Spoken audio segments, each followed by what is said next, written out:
Yeah, welcome, Mark. Thank you for sparing the time today.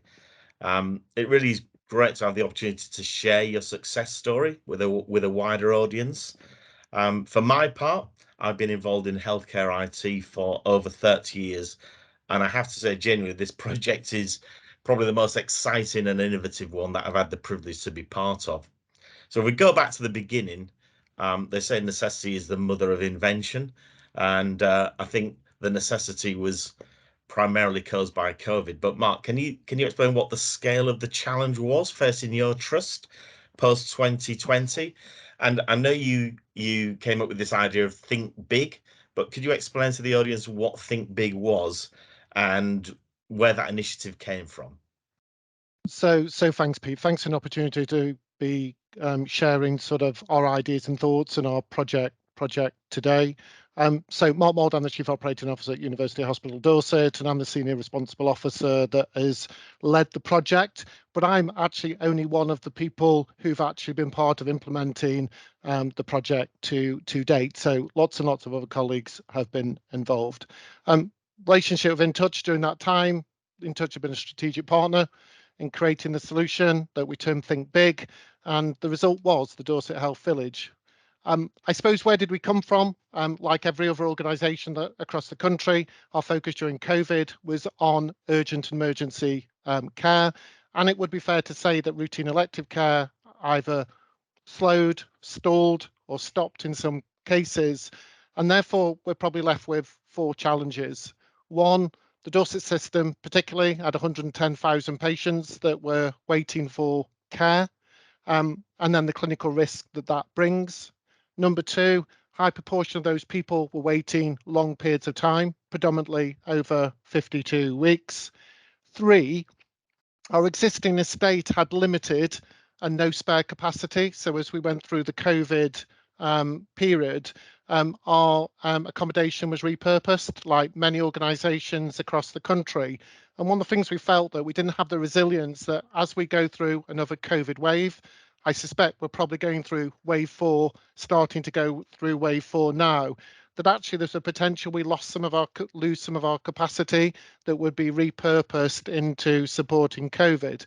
And the fourth challenge we had was obviously our staff being exhausted and growing backlogs, and we needed to support them to do something different. The Think Big initiative was designed to support us tackle elective waiting lists, but more importantly, it was about trying to re-engage our people and our patients in how we might do it differently. Think big as a mindset of innovation, how we could do things differently, how could we solve big problems. The output was the clinical assessment facility that we've got, which is a space of 18,000 square foot. It's on the top floor of a department store in a shopping centre in the middle of Poole. And it's not about one clinic, it's multiple clinics and screening services. So we have 18 clinic spaces, we have breast screening facilities in there, and we have ophthalmology, long-term conditions and cataract lanes in there running simultaneously. So it's not about one clinic. So how did you, when you were looking at that backlog that you had, I'm really curious because it's just so left field. How did the idea of using a department store come about? And then how did you decide that the clinics and specialties that you've just mentioned, how did you decide those were appropriate for that space? I think it started from our people that actually what we currently were doing as we exited COVID wasn't going to start to address the scale of the problem that we had, both with backlog and workforce. And I'll take you on a little bit of a story, but on a rainy afternoon, and it does rain occasionally in Dorset, a number of us went down to the mass vaccination centre in the centre of Bournemouth. And we went down there to look at how the mass vaccination centre worked. And what we were blown away by is everyone having a role, being clear on that role and the part they played in the vaccination journey for patients. And ultimately, what we also recognised is that the experience that people had was being talked about and was incredible. And what we then came up with is a bit of a concept to say, well, actually, if we do that for mass vaccination, could we do something similar for a number of our specialties? And we worked on the principle that we wanted people only to do the task that only they could actually do, and then give every other task to somebody else. So our clinicians only do what a clinician needs to do. Everything else is done by somebody else. And again, that was the sort of the sort of principle and concept we worked with. The specialties, quite interesting. Everybody's experience will be you get a number of clinicians who want to be the leaders, and we talked about a number of anchor specialties, and to be able to get the development going. And the anchor specialties we started with was ophthalmology, because of the long-term condition backlog we had, and cataract backlog we had. Breast screening, we know the breast screening backlog is significantly high nationally. And the third thing is dermatology and orthopedics, where again, big cancer referral demand, and certainly in orthopedics, areas that completely slowed down during COVID. And we work with those passionate people to get the idea to get legs. Yeah, and interesting. You mentioned the vaccination centre at Bournemouth International Centre, I think is the one that we looked at. And back in April 2021, you invited me down for what was called a rock drill. And I'd never heard of a rock drill, and I wondered whether it was some new music genre that I'd missed. Um, but that was clearly key to help you plan that remote clinic that would be later known as the Dorset Health Village.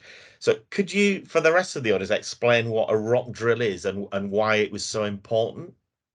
So once the concept and idea was considered to have legs, and that happened relatively quickly, we invited many people, and I'll describe those people, into a big open space. And the big open space happened to be the big centre, and it's that same space that the Kaiser Chiefs will play in 3 weeks' time in the big centre. And we tried to use the big open space as to be able to open people's minds that if we could create something big, actually, how would we work and operate? We've got quite a few people with the military who work with us, and the rock drill is a rehearsal of concept. It's designed to give a better understanding of a plan through visual representation. So what we also did as well as part of that rehearsal of concept is bring the university in, who actually the art students came in, and as we started to plan the facility and how patients flowed through, they marked out the floor, how patients moved through, and moved the paper and moved the lines on the floor to create the ideal flow of patients moving through. The rock drill was about bringing all interested parties together in one space. So what we did is brought our clinicians in, bring our admin staff in, bring our patients in, bring our volunteers in, brought IT from the trust in. But what we also did, we brought our partners in, and in health, were one of our partners that we brought into the room so they could give us the expertise around patient flow management. Had we got some of it? Yes, but the expertise that had been learned elsewhere brought that into the room. And the idea was that actually there was no hierarchy in the room. Yeah. Nobody was more important than anybody else. Anybody could say anything at any point in time. And actually, no question was the wrong question. And the idea in the room was to leave the room with a commitment to progress. Yeah, and I have to say, that those words are easy about the hierarchy, but being part of that, it absolutely was true that everyone was contributing, and I think, jumping ahead as to lessons learned, I think that was part of the success as well, which was from my perspective, seeing that everybody was being part of it. So things weren't being done to them. They were part of that decision making process. And just even the marking out as you did in the Bournemouth International Centre, I remember clinicians saying, "Well, where's the bed going to be in this room?" And you were like, "Well, it'll be there." And they're like, "Well, that won't work because if I turn around this way, that so okay, well, we'll move the lines then, and we'll change the design of the room." So all of that was the concepts and the ideas, and they were great. But then take us on to the once the planning stage had been done between April and December when the site opened, how on earth did you manage to convert, let's face it, a retail space? And I visited it and there were still racks of clothes in there when I went there. And it was like, how are they going to do this in such an incredible pace and to the level of, the hygiene and everything else that's required in there? Just how did you even get things like IT and your water supplies there? So I suppose the first thing is not losing the people who were in the room for the rock drill, that actually everybody went on the journey with us. And we kept saying bringing the band back together. And the band were the people who started the journey with us. And actually, when we had our catch ups, which we were catching up sort of 2 or 3 times a week to promote and sort of progress the journey of the shopping centre, and then we had bringing back to the together events every number of weeks, and everybody came back in. And the key was that it's very easy for people to create a problem that they bring into the room. And actually, the intention was that the experts actually own the problem, and actually, what they bring into the room is the solution for the problem. And actually, that's how it started to work, and the whole dynamics of what was a problem became, we've got a solution for it, but actually the solution might be the minimum viable product Yeah. rather than the optimal product. Some interesting things about working with landlords of shopping centres, about the social value. And it wasn't about, we were working with a fund manager who owns the shopping centre, which again, from a personal perspective, no experience of working with fund managers who have to go back to the fund owners to get permission to put some money into it. And you might say, well, why does a fund manager want to put money into a health village in a shopping centre? And I suppose we've got the social value. And the social value is, when we run clinics, we bring patients into the shopping centres. And we know shopping centres through COVID, numbers of people who went dipped. So bringing patients in, bringing their relatives in, people come for a day out. And Yeah. actually, they go to the shops, they use the cafes. And, our patient surveys say 50% of people will have lunch at the same time as coming for their clinic appointment. One final thing, two final things really, is we had to be creative and innovative in terms of bringing the cost down. So we sourced nationally as the Nightingales got stood down. All the Nightingale equipment, a lot of it went back into a central warehouse. We accessed the central warehouse to pull all that stuff back out. So it enabled us to get the shopping centre set up really, really quickly at a time when probably some items through COVID were not available. So again, 75% of the items that have gone into the health village come from the Nightingales, which already have been funded and purchased nationally. Final thing is CQC sign off. And again, CQC have never done anything like this before at scale, and really good in terms of partnership, working for us and them about a test bed, about how do you certify, how do you give a certificate for CQC. And again, we worked that through, and we got it up and running, which was really good. Yeah, it's kind of really neat that it goes back to the Nightingale where the seed was sown in the first place of how do we replicate this, to actually use their infrastructure is just a nice way of of completing the picture. So on December the 20th, 2021, the Dorset Village opened. I think you had about 100 patients attending breast screening, dermatology, and ophthalmology. So can you explain to the others what that patient journey looks like? From our side, I think that the idea that people can use the facilities is a great one. And one of the things we say with our products is when the patients check in and they can see what the wait time is, it gives them time to go and do other things. Now obviously that's limited when you're in a hospital environment, but in Beale's in the shopping centre, there are other things for them to do. So yeah, what does their patient journey look like from them arriving? So a couple of things really. Journey starts before the appointment with careful, considered communication, because it's a new experience inviting people to the Dolphin Shopping Centre, the healthcare village. So making sure that we've got the right category of patients, making sure that we communicate it really well is important. The second thing, when somebody arrives, I think you touched on it.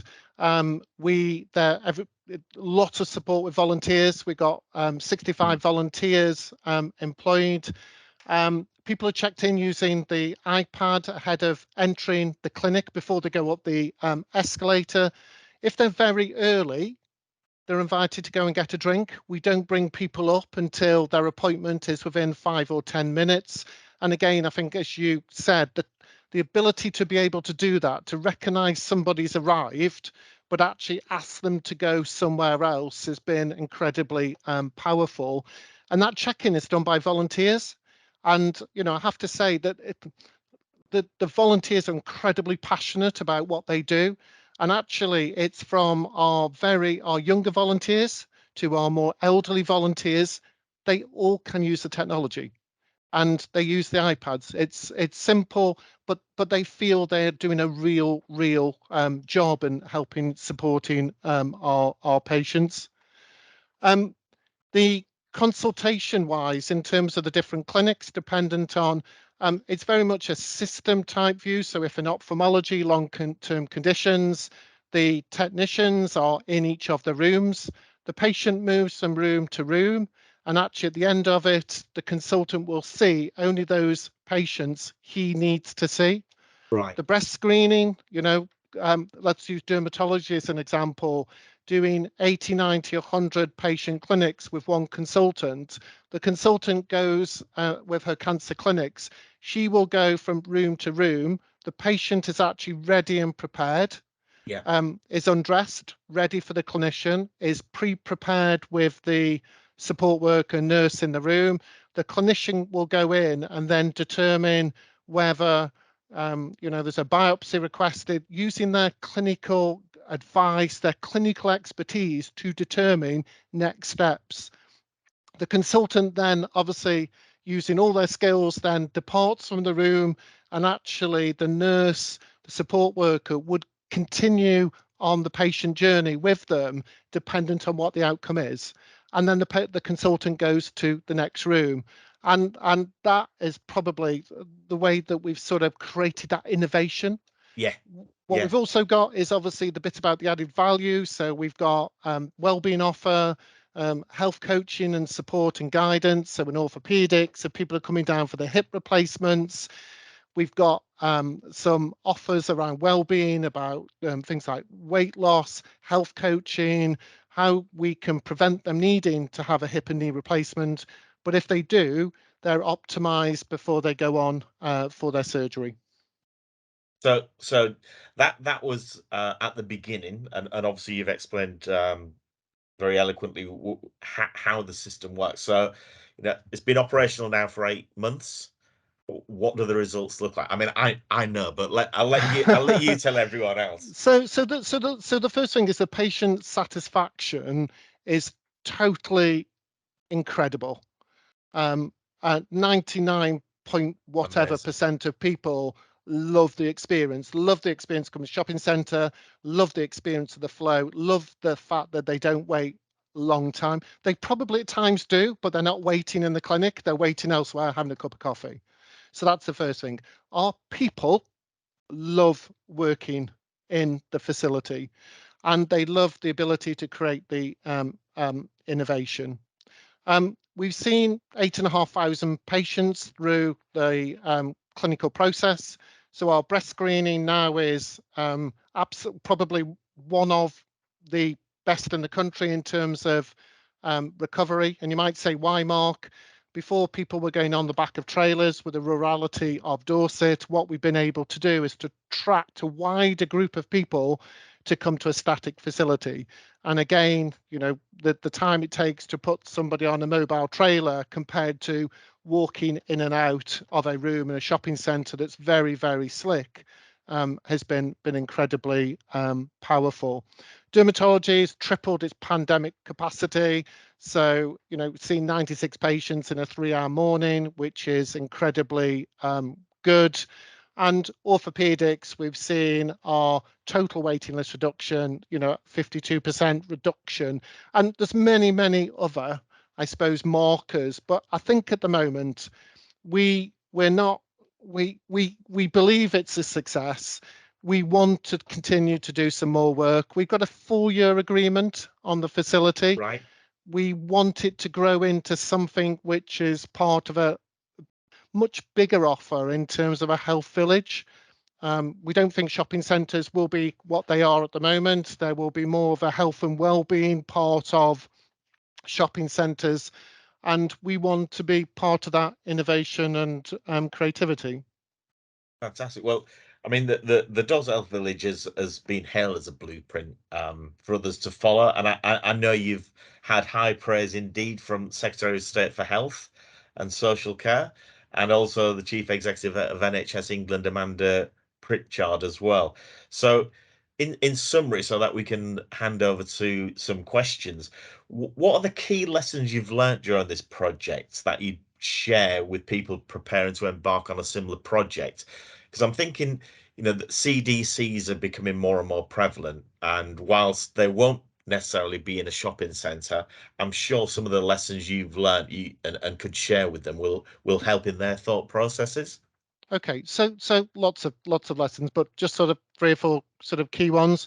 Shopping centres are actually fun. I've got the key infrastructure to be Yeah, able to develop clinics. They've got taxis in, they've got buses in, they're normally on rail, they're really accessible. They've got changing facilities, disabled facilities. They've got everything that actually a hospital would normally need to create. So that's the first thing in terms of that opportunity. The second thing is dealing with shopping centres. There's a level of complexity. It's about actually making sure that you engage with the right people at the right time. The third thing is bring in, Pete hasn't told me to say this. This is absolutely from the heart. Bring in your suppliers, but treat them as partners and equals, because an open book. So the bit about creating the solutions, we have to trust that the solutions that we're creating, we've all got the same sense of purpose, about the patient and our people experience. And actually, we can deal with the costs outside the conversation. So it wasn't for me to be negotiating with Pete in the room about Pete suggesting this is how we do it. That was a conversation outside. It was for my people, the patients, to say, will that work for them? And we take the business outside the room, but we treat everybody as equal, as partners, rather than suppliers. Team culture, really important, about touch points, keeping everybody involved, everybody engaged. Solutionizing rather than actually putting all problems in the room all the time, really important. And just not stopping with stage one, continuing yeah, to build on the possibilities and the innovation that this actually creates. You don't get into the facility unless you're prepared to do something different, or you can demonstrate that what you're doing at the moment is creative and you want to scale it up. So you don't go in the facility because you just haven't got enough space. You go in the facility because you want to be a leading edge, a leading light, the way you provide your service. that's great. Thanks, Mark. And you're absolutely right. We often talk about this supplier relationship, and we always urge that people work in partnership. But true partnerships are few and far between, and I have to say, and I think today is proof of that as well, that when we do work together as a partnership, we can make brilliant things happen. So thank you, Mark. That's been really insightful. Katrina, can I pass to you for any questions that have come in? You can indeed. Thank you. Yeah, thank you both, Mark. That was incredibly insightful. So we shall move on to some questions. We've got a question here. Do you predict any drop off in performance over time as enthusiasm may drop? Particularly, do you predict any difficulty with burnout? And that's related to the impressively high turnover of patients through the clinics of medical staff, as you've mentioned. Obviously, all high acuity activity with no downtime. So what are your thoughts on performance dropping over time? Really complex question, isn't it? And I suppose in a way, not to pull some negativity back on that. I think that can happen in any part of our organisation. I suppose what we've got at the moment is we have got enthusiasm, and actually what we're trying to do is ensure that this is part of the DNA of how we work and how we operate moving forward. Burnout of clinicians is crucial and important. But I would probably say that if Susanna August, our dermatologist, was standing here, she would probably say it's the highlight of her week, because we're only using her to do what only she can do.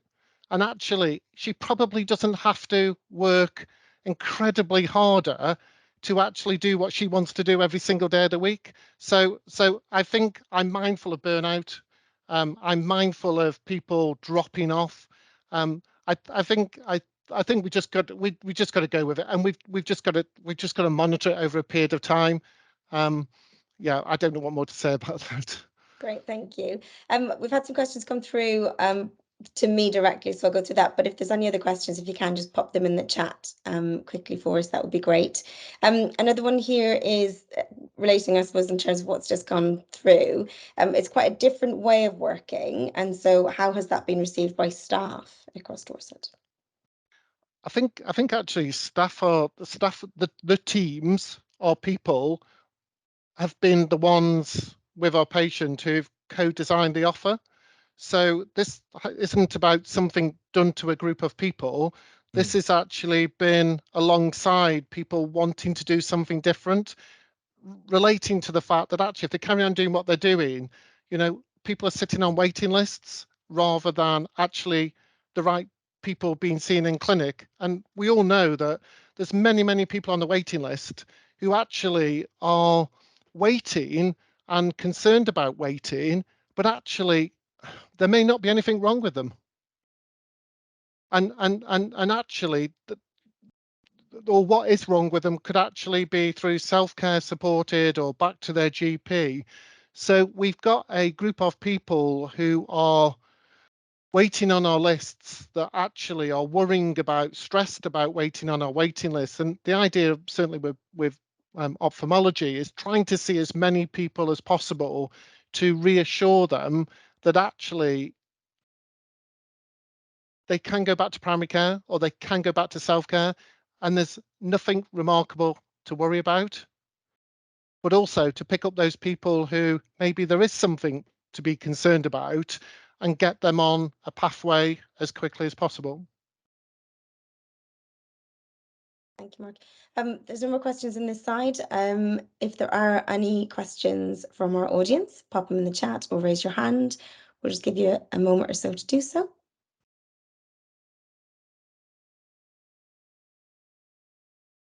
Going to go with no. And that, Oh, there's one. We do, just in time, Catherine.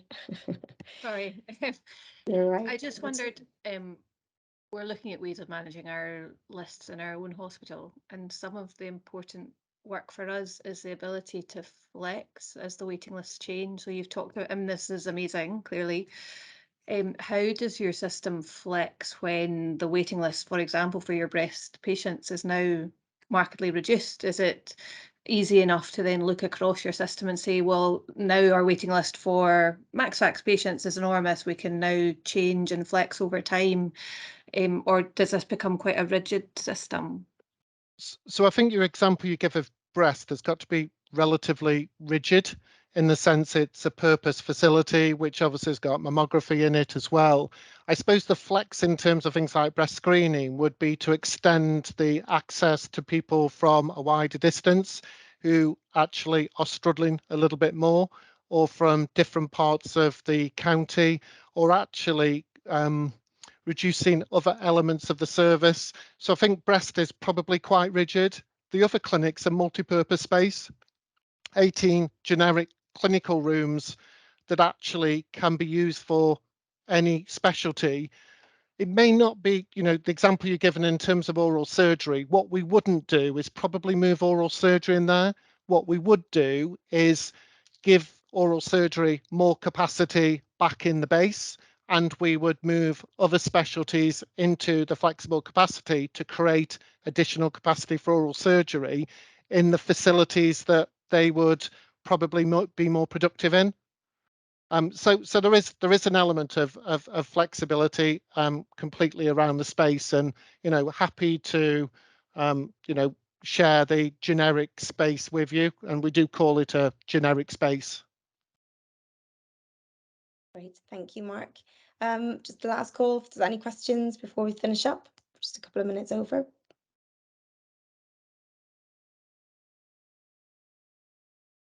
No, I think we're good. Mark and Pete, thank you both so much. It's, like I said, been incredibly insightful, a great session, and thank you again to those of you who've joined us. Thank you very much. Thank you, Mark. Thanks again. Thank you.